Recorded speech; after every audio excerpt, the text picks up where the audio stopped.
Hi friends in Nolia's neighborhood, it's Hannah, and this week we are going to return to one of my very favorite things to do, which is talking about a famous artist and finding a way for us to recreate some of their super cool, fantastic artwork. This week we're going to talk about an artist named You Kandinsky. Wesley, the word silly is in his name, isn't that funny? You Kandinsky, and this man was a Russian artist, and he did a lot of what's called abstract artwork, which means it's kind of a full-blown imagination creation. Abstract art can be really anything. It might not look like a regular picture painted of like a rainbow or a bowl of fruit. It's really just imagination put down onto a canvas, and it's really fabulous. It can be just about anything, abstract art. But my favorite style of artwork that Kandinsky ever did was his work with circles. And so this week we're going to talk a little bit about making artwork with circles, how we can make some that look like Kandinsky's, fun ways to play with circles, and on we go. So I'm first going to show you the basic concept of what we are working on this week. And the best way to show you that is to give you some examples of Kandinsky's circle artwork. So here we go, check it out.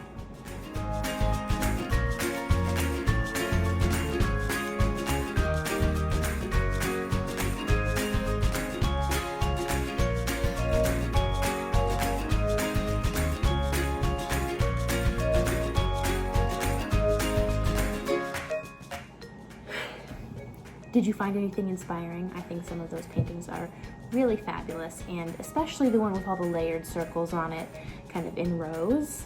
That is my favorite type of Kandinsky art to recreate. At our house, we have a set of circles already cut out, and they're really well used. You might be able to see on camera, you might not. There's quite a bit of dog fur on these because we use them a ton at our house. Now, you might not have felt sitting around at your house. You can absolutely use paper to create some circles. So let's talk about how to make our own set of circles, and then we can get started creating some circle artwork. Okay friends, here is my big pile of circles over here. You can make your own giant pile of circles, but you're going to need some paper, and if you want to make perfect circles, then you'll need some round items like this lid or the top of this vase to do some tracing. So the very first step to making your own set of circles is to use a round item and a light colored writing utensil and just trace around it. And if you want a giant pile like this, it will require quite a bit of tracing and quite a bit of cutting out. You might even want to enlist a grown-up or a sibling to help you so that you can make lots and lots of circles quickly. I did this on white paper. If you only have white paper, you can make circles, color them, and then cut them out all colored.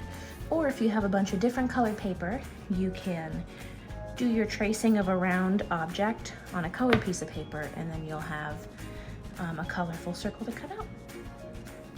Okay, now that we all have our own set of circles to use, I'm going to give you an idea of how to get the ball rolling with this project.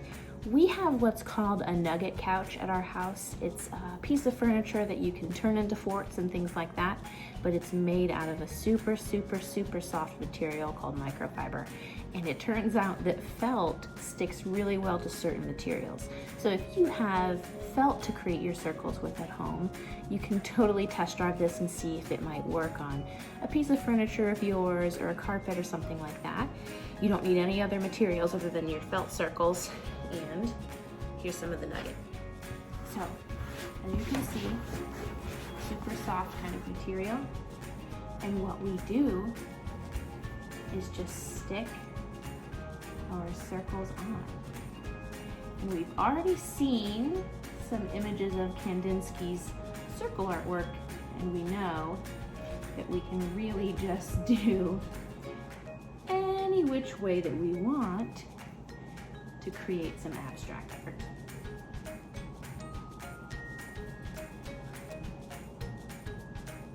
Ta-da! And we keep going.